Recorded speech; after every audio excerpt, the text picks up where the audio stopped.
I think I might have lied. I am not a huge fan of the cold. This is getting to be a little bit too much. Like, usually I'm one to say I'm a little bit more indiscriminate with the weather. But 1 freaking degree, 0, actually no. This is negative degrees Celsius. I don't really know the exact number. But yeah, this is too much. This is a little bit too freaking cold. I think I draw the line where I'm going to have to start wearing 2 jackets and 2 layers of pants minimum before not even walking outside, but just getting into the freaking car. Oh my goodness. But within the next 15 minutes, by the time I get to the gym, I will have warmed up, the heaters will have done their jobs, and I will have begun to drink the pre, get some kind of caffeine amplification, hype, and really just freaking concentrated pumpability improved. So by the time I actually get there, I'm sure I'll be perfectly warm for this chest day, which I wanted to do first. Usually I'm one to say cardio in the morning, lift in the evening, but dieting down, I'm starting like a little bit of a lift first and then cardio in the evening. Now I've still got post-lift cardio. Like after this chest day is done, I'll do my 30 on the seated bike, but that's not really too tricky. Honestly, the cardio post-workout feels easier than the cardio on its own.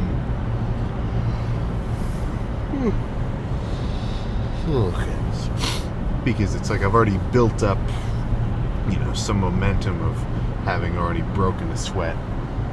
Real pre-workout, it just kind of just feels like a matter of course to pop a squat on the bike and have a little bit of cardio activity. But in terms of what this chest day is going to look like, nothing wild. Cable work, a lot of squeezing, a lot of very controlled, methodically executed reps, because there's definitely something to, kind of a faster paced, just straight up hard set, heavy weights to failure, really leveraging the amount of tension that your chest is feeling.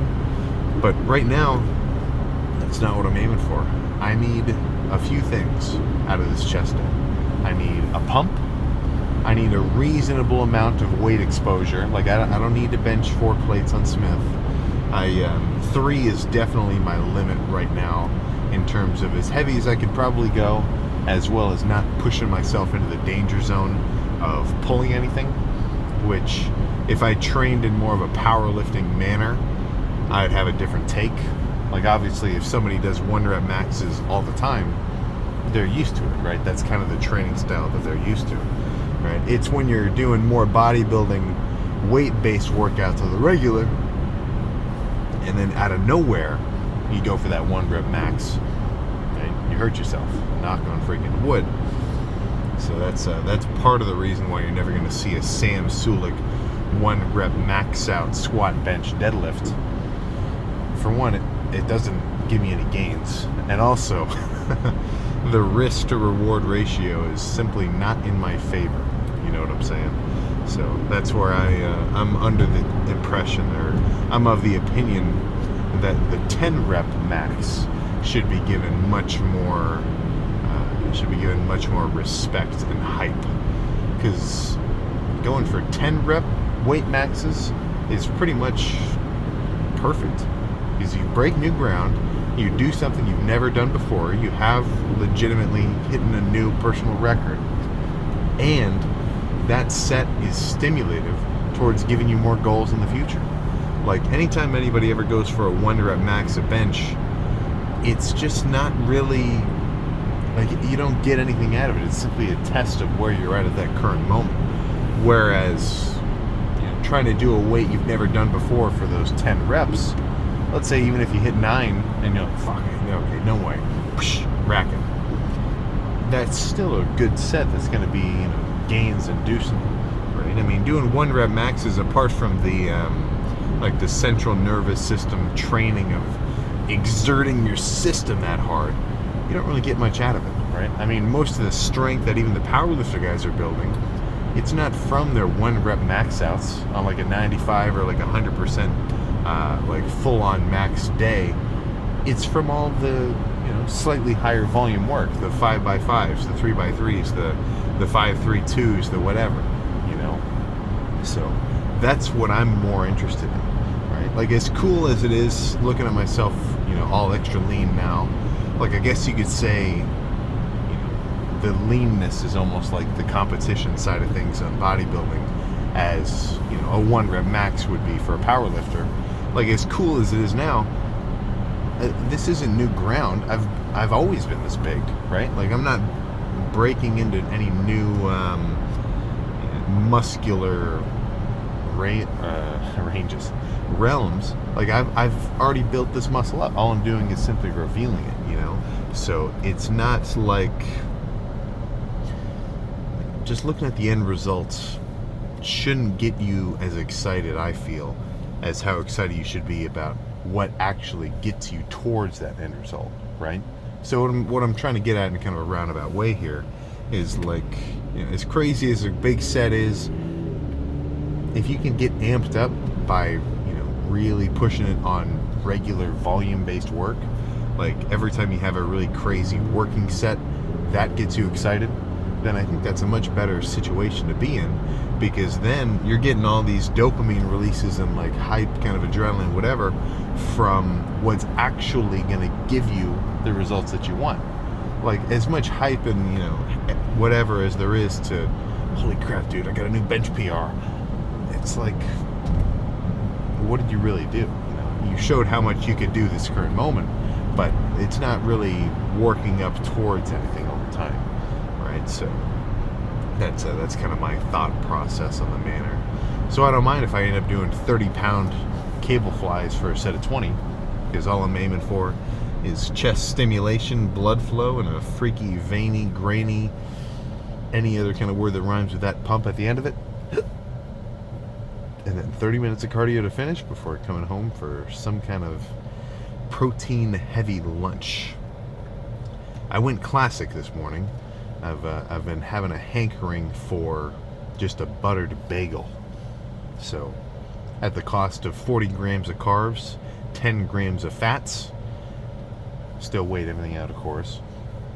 I get to go a little classic with breakfast, rather than the eggs and salad cheese mix that I've been doing. So, not all meals have to look like that, but anytime I break away into more kind of conventional just food, usually it comes at the cost of, all right, that was a pretty decent hit towards my calorie count for the day. I got to take that into account, right? But at least I got my bagel hankering out of my system.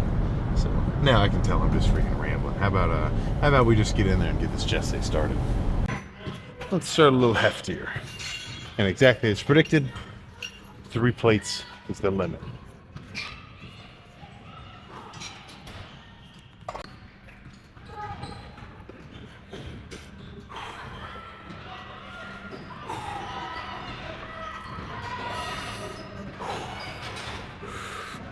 All right.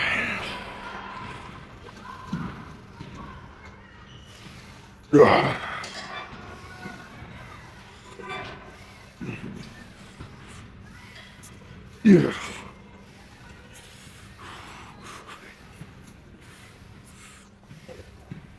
Yeah.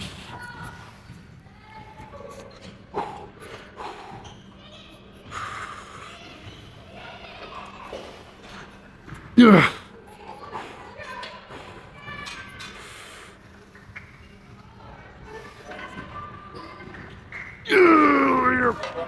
Yeah.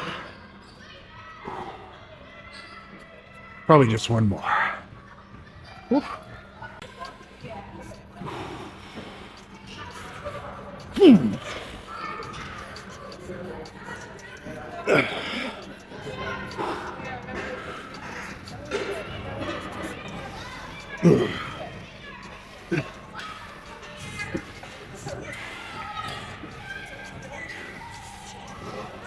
Yeah. Yeah.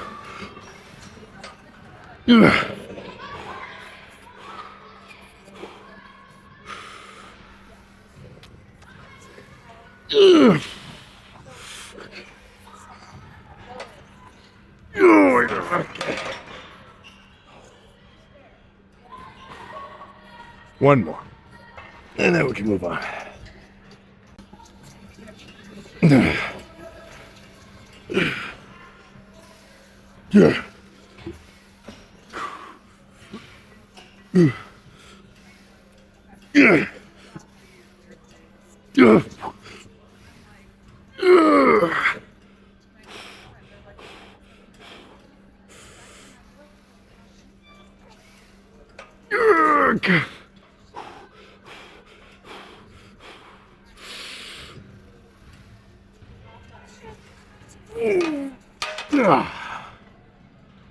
Oh, okay.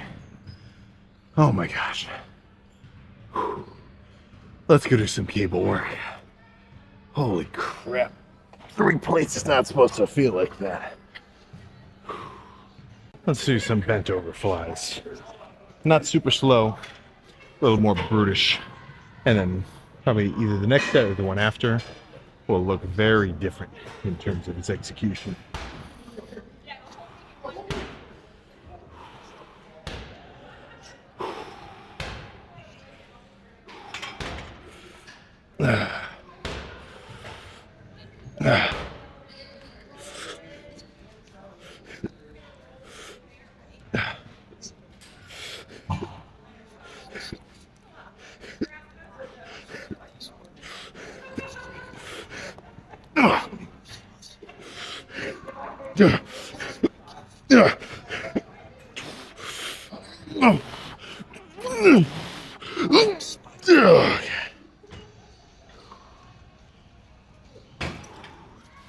One more just like that.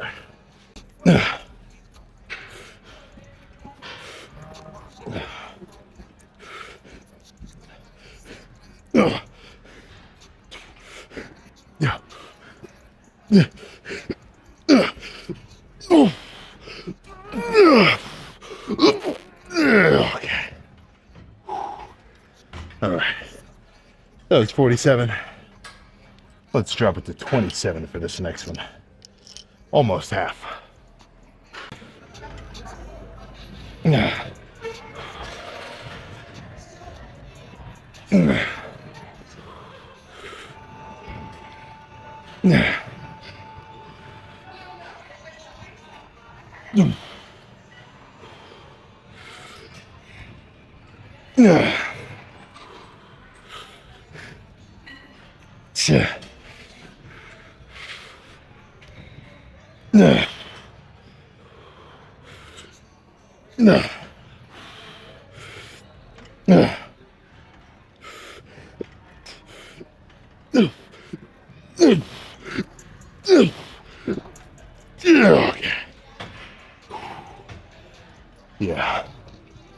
Let's find some lighting.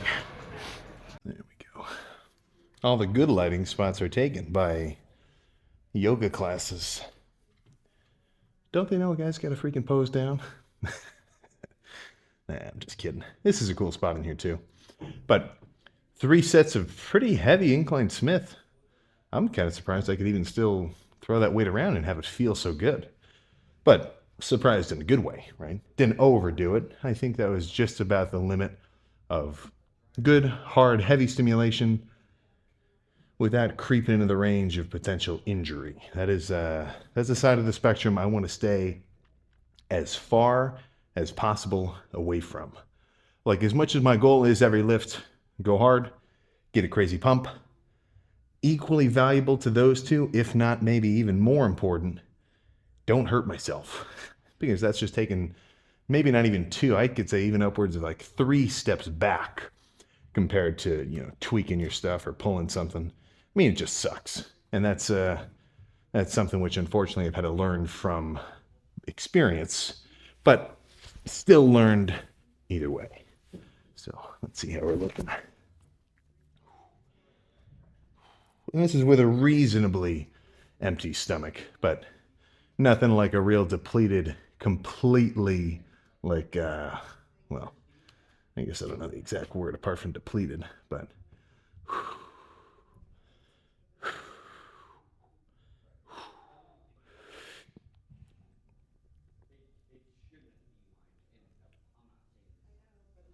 no.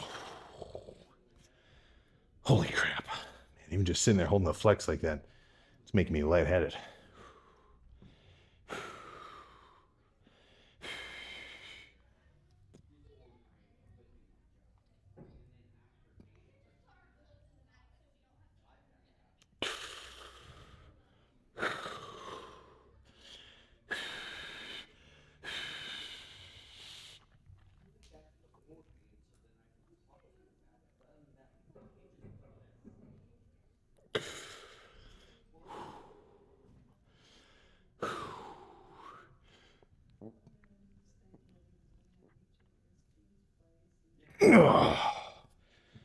All right. Well, chest pumped. Shoulders are even feeling pretty freaking angular. And this is with no shoulder pump whatsoever. Just the residual shoulder activation that comes with like doing pressing and flies. So honestly, that's probably the craziest part of this right here. Even with a chest pump, my shoulders are still kind of maybe not totally dominating, but they're definitely good where they're at. So as I get leaner, I'm excited to see a touch more shoulder striations. But even just to the current state of things, I am feeling pretty good about that. Whoa, let me hit one more of those.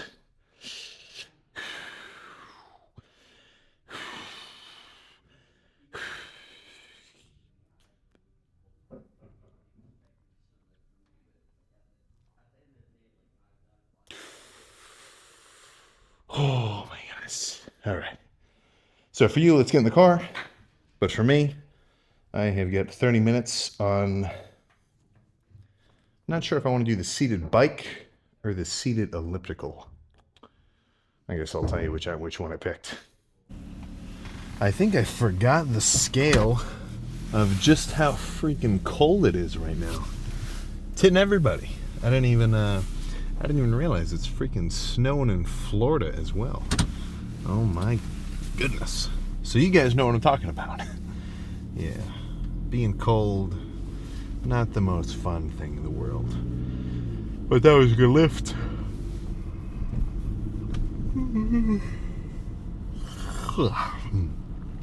I ended up doing the peddler kind of, it's like, I mean, really, it's like the seated bike and the elliptical somehow had a mutated kind of bit of offspring, xenomorph style, because you're seated.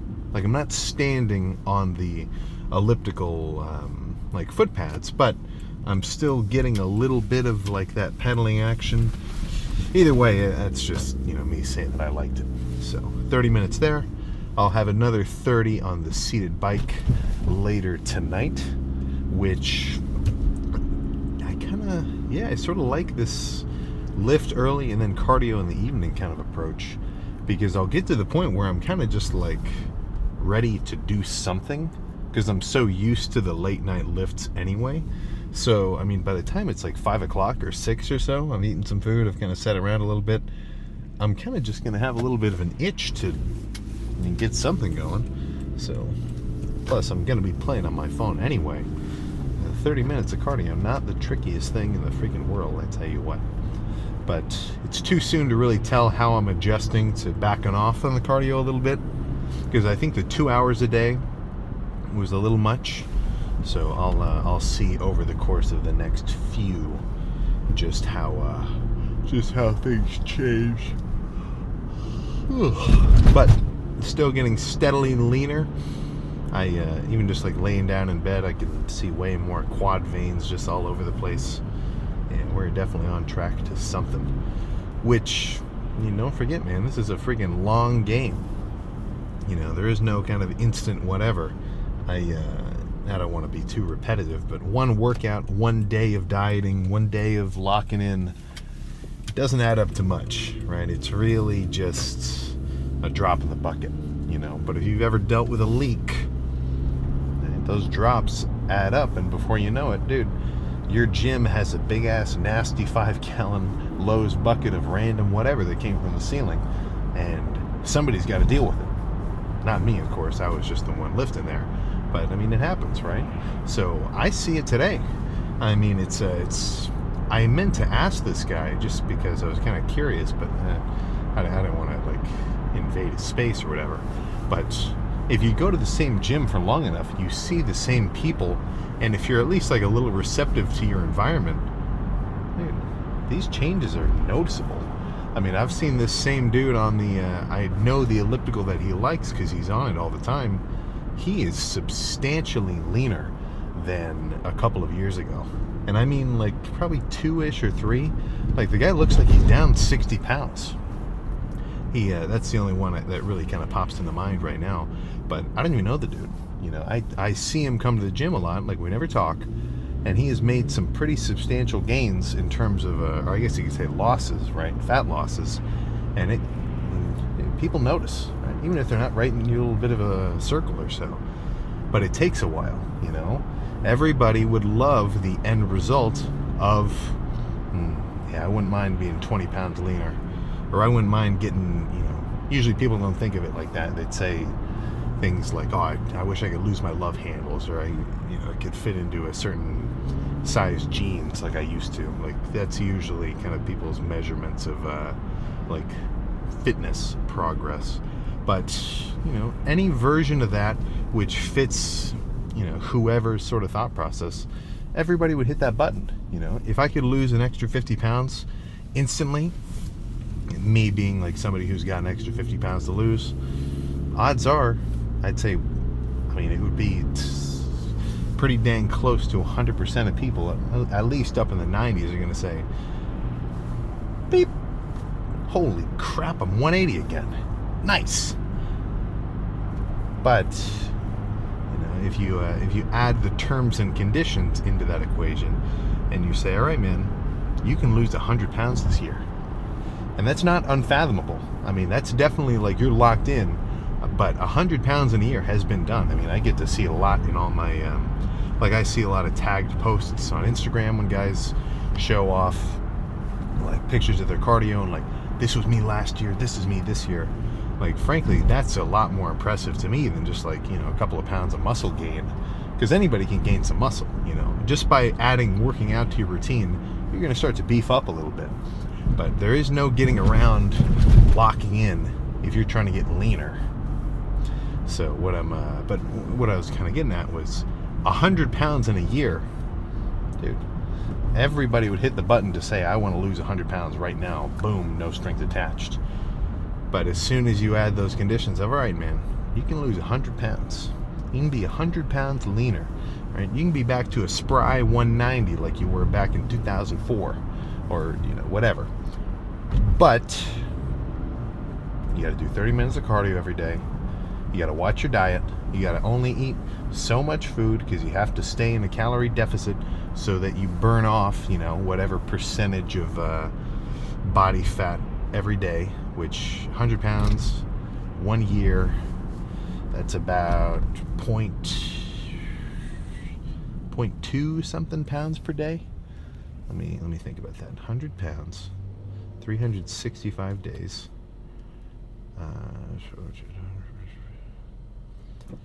Let's see if I can try to figure this out.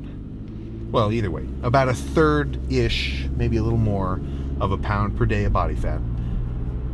And, you know, you're not really going to see those results, well, until a year from then. And you got to be locked in the whole time. Now, that's where reality kicks in, and, I mean, the percentage changes. It's going to drop from that 100% or 90% who would totally take it, no strings attached. And as soon as you add those extra caveats of, all right, you've actually got to do some shit to make that happen. Ooh. Cardio?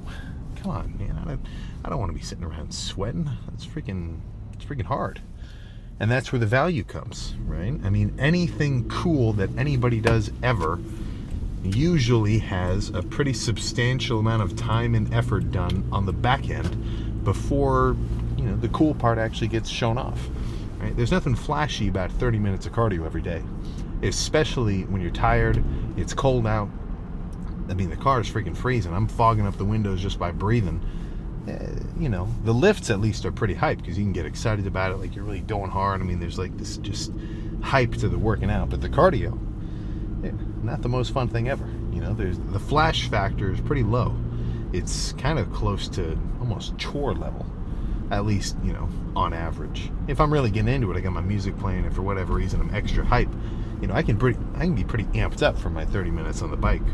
Sometimes I'll do like some extra minutes of like higher intensity if I've got a good song playing or something. But for the most part, I'd say 90% of the time, the tricky part is really just sitting there doing it, you know? Which, I mean, yeah, it's not the most fun thing in the world. I would never go on record and say that it is. Even less so is the dieting side of things, the calorie restriction. And usually it's not even just calorie restriction. I mean, it's treat restriction, man. Look, I think I'm definitely above average on the sweet tooth meter compared to most as well, right? So I get the challenge of having to back off, and you're really fighting your basic urges for the most part.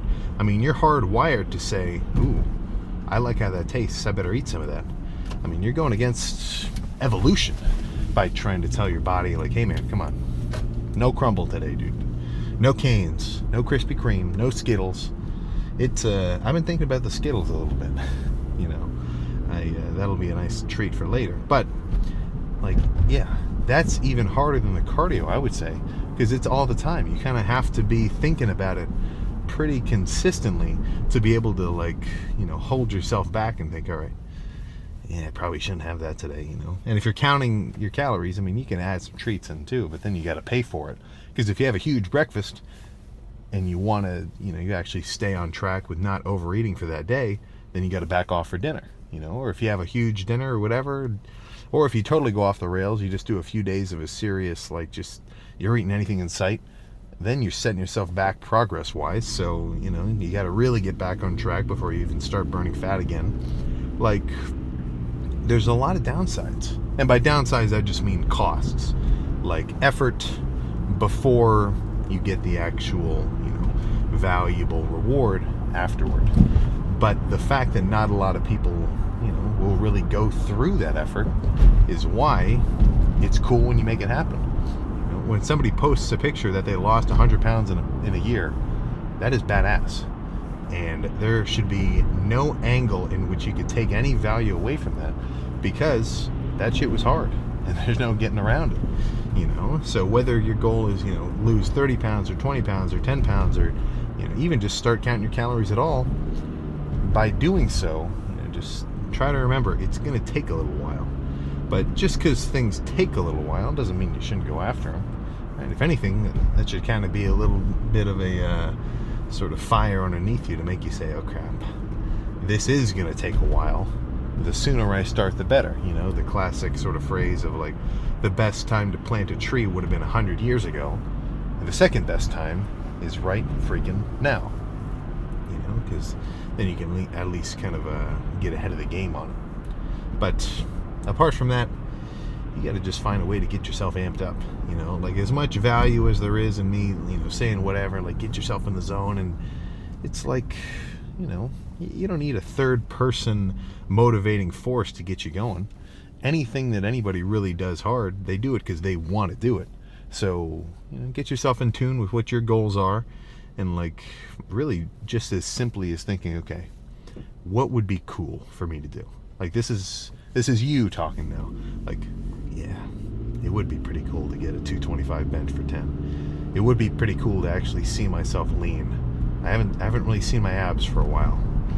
Yeah, it'd be cool if I could run a 4-minute mile, or just anything. Of course, if I'm talking about something that's going to be fitness related, but I mean, it could really just be anything. What do you think would be cool to do? And then how much time a day can you spend getting yourself closer to whatever that end goal is? And as long as you can work at it consistently, you know, sure, it might not feel like a lot if you just scoop out a little bit of dirt at a time. But before you know it, as months pass, as years pass, dude, you got a big-ass freaking hole and then a big-ass pile of dirt right next to you. You know, it's like, I'm talking prison break style. And a couple scratches of concrete off the wall with your little, shiv spoon day by day might not seem like a lot, but before you know it, you're freaking broken out. Free man. Now, I'm really getting into some random ass analogies there, but if you got any hype from that, then that's what I'm aiming for. So, my plan, go home, cook an oven steak, probably, I think, well, I don't know, I got the meat thermometer, so I'll just cook it until it hits 125 internal. At 400, that should take about 25 minutes or so-ish. Probably closer to 25. Maybe some, I think I'll go for 3 packs of cauliflower broccoli on the side, just so I really have a good, volume of food so I feel full. And then, get ready for cardio later. So, one day leaner, one more day under the books. Or, under the belt, I mean. So, oh, goodness. I'll see if there's some back action tomorrow.